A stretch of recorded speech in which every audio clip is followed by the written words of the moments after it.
got so much motherfucking design on right now. Every time, bring it back, make it clap. Got a 3 plus, on the block, wear that thing. Bitches on the line, and you know. Selamat malam guys. Hai, selamat malam Putri.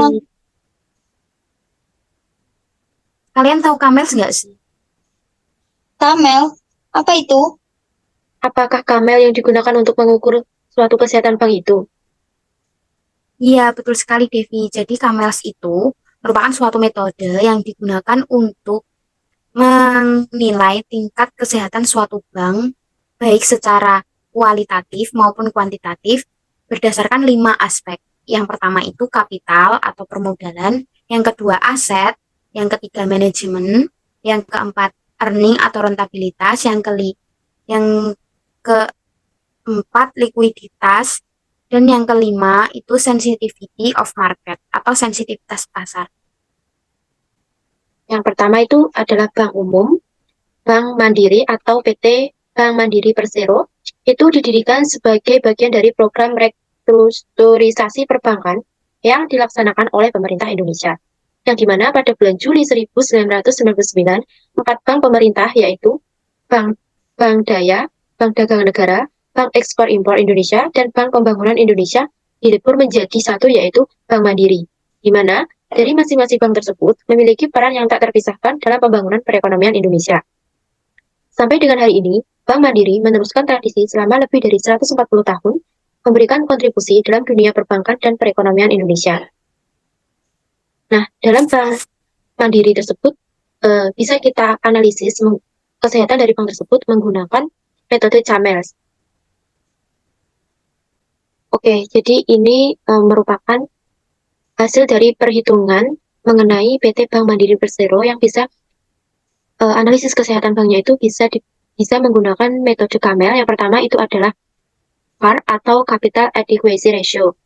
Bisa dilihat pada tahun 2020 itu CAR-nya senilai 19,90%, dan pada tahun 2021 19,60%, pada tahun 2022 19,46%. Jadi dari data tersebut bisa dikatakan nilai CAR-nya itu adalah lebih dari 8%, sehingga bank tersebut dapat dikatakan sangat sehat dengan menggunakan metode CAR. Yang kedua itu adalah metode CAP atau kualitas aset produktif. Pada tahun 2020 senilai 3,29%, pada tahun 2021 senilai 2,81%, dan pada tahun 2022 senilai 1,88%.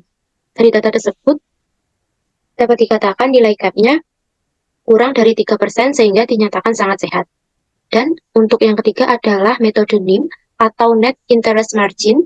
Pada tahun 2020 senilai 4,48%, pada tahun 2021 4,73%, pada tahun 2022 5,16%, sehingga data tersebut senilai lebih dari 6%, sehingga dapat dikatakan kurang sehat. Pada yang keempat adalah metode yang keempat ini dapat dianalisis dengan menggunakan 2 metode. Yang pertama adalah menggunakan ROA atau Return on Asset dengan nilai 1,64% pada tahun 2020, dan pada tahun 2021 senilai 2,53%, pada tahun 2022 3,30%.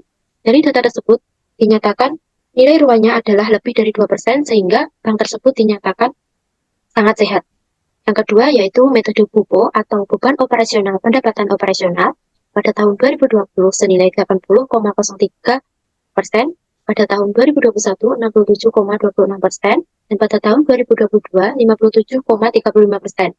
Dari data tersebut dapat dikatakan nilai BOPO-nya adalah kurang dari 94%, sehingga dikatakan sangat sehat. Yang kelima adalah LDR atau metode Loan to Deposit Ratio. Pada tahun 2020 senilai 82,95%, pada tahun 2021 senilai 80,4%, pada tahun 2022 77,61%. Sehingga dari data tersebut dinyatakan nilai LDR-nya antara 60-85%, sehingga dinyatakan sangat baik. Pada metode yang keenam adalah IR atau Interest Expense Ratio. Pada tahun 2020 itu senilai 0,8%, pada tahun 2021 senilai 0,6%, dan pada tahun 2022 senilai 0,6%. Sehingga Dari data tersebut dinyatakan nilai IR-nya atau IER-nya adalah kurang dari 5%, sehingga dapat dikatakan kesehatan bank tersebut sangat baik dengan metode IR.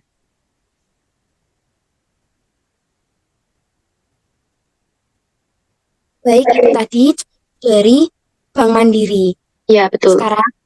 Sekarang saya akan menjelaskan tentang Bank BPR Universal Santosa. Jadi Bank BPR Universal Santosa ini merupakan salah satu bank perkreditas rakyat di Kota Jambi. BPR ini merupakan bank yang melayani kegiatan usaha secara konvensional atau berdasarkan prinsip syariah yang dalam kegiatannya tidak memberikan jasa dalam lalu lintas pembayaran. PT BPR Universal Santosa menawarkan layanan simpan deposito, berjangkat ataupun tabungan, kredit dan pinjaman, pembiayaan dan penempatan dana berdasarkan prinsip syariah. Sekarang kita lihat data kesehatan bank PT Bank BPR Universal Santosa dari 2020 sampai 2022. Yang pertama kita lihat dari KAR-nya atau capital adequacy ratio di 2020 mencapai nilai 30,58%, di 2021 dengan nilai 28,57%, 2022 nilainya 25,36%, yang dimana dari data KAR tersebut dinyatakan nilai tersebut lebih dari 8%, sehingga dapat dikatakan sangat sehat. Untuk yang kedua, yaitu KAP atau kualitas aset produktif di 2020 memiliki nilai 6,64%, 2021 4,69%, 2022 7,41%, yang dimana nilai tersebut lebih dari 3%, sehingga dari data KAP tersebut dikatakan kurang sehat bank tersebut. Yang ketiga, NIM atau Net Interest Margin di 2020 mencapai nilai 9,18%, di 2021 9,31%, 2022 10,16%, yang dimana nilai tersebut semuanya lebih dari 6%, sehingga dari data NIM bisa dikatakan Bank BPR Universal Santosa ini sangat sehat. Yang keempat, metodenya terdapat ada dua, yaitu ROA, Return on Asset, di 2020 2,91%, 2021 2,63%, 2022 4,42%, sehingga semua data tersebut lebih dari 2%, maka bank tersebut dikatakan sangat sehat. Yang kedua yaitu BOPO atau beban operasional pendapatan operasional. Di 2020 mencapai nilai 82,25%, 2021 86,59%, 2022 74,41%. Di mana bank tersebut dikatakan sehat jika nilai BOPO-nya kurang dari 94%. Dan dari data di sini, nilai BOPO dari Bank BPR Universal Santosa memiliki nilai di bawah 94%, sehingga dikatakan sangat sehat. Yang kelima yaitu LDR, Loan to Deposit Ratio, di 2020 nilainya 72,53%. Di 2021 nilainya 83,88%, di 2022 nilainya 90,77%. Rasio LDR ini dikatakan sangat baik jika rasionya berada pada nilai sekitaran 60-85%. Dan pada data di sini, pada rasio LDR, Bank BPR memiliki nilai antara 60 sampai 85%, sehingga dikatakan sangat baik. Yang terakhir yaitu IER atau Interest Expense Ratio, di 2020 nilainya 0,13%, 2021 nilainya 0,20%, 2022 nilainya 0,16%.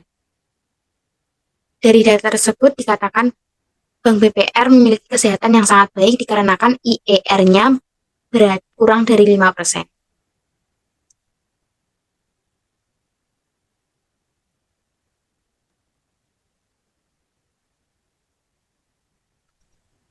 Selanjutnya yaitu PT Bank BPD Daerah Istimewa Yogyakarta. PT Bank BPD Daerah Istimewa Yogyakarta, dahulu bernama Bank Pembangunan Daerah Provinsi Daerah Istimewa Yogyakarta, yang didirikan pada tanggal 15 Desember 1961. Pada tahun 2013, Bank BPD Daerah Istimewa Yogyakarta melakukan perubahan bentuk hukum dari perusahaan daerah atau PD menjadi perseroan terbatas atau PT. Selanjutnya yaitu analisis metode Kamel. Yang pertama yaitu CAR atau Capital Adequacy Ratio pada tahun 2020 senilai 26,80%, pada 2021 senilai 29,28%, pada 2022 senilai 31,39%. Jadi dari data tersebut, CAR dinyatakan sangat sehat karena nilainya lebih dari 8%. Yang kedua yaitu CAP atau kualitas aset produktif. Pada 2020 senilai 2,14%, pada 2021 senilai 2,09%, pada 2022 senilai 2,95%. Jadi dari data tersebut, CAP dinyatakan sangat sehat karena nilainya kurang dari 3%. Yang ketiga yaitu NIM atau Net Interest Margin. Pada tahun 2020 senilai 6,41%, pada 2021 senilai 5,62%, pada tahun 2022 senilai 5,84%.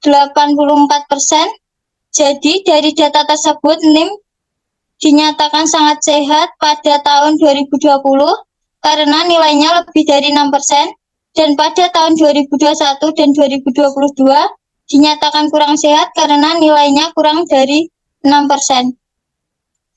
Yang keempat ada dua. Yang pertama yaitu ROA atau Return on Asset.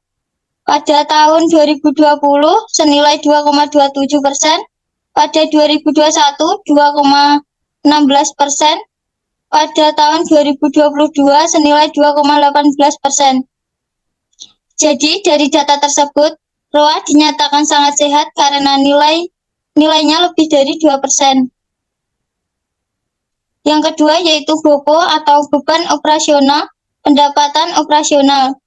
Pada tahun 2020 senilai 74,7%, pada 2021 71,14%, pada tahun 2022 69,59%.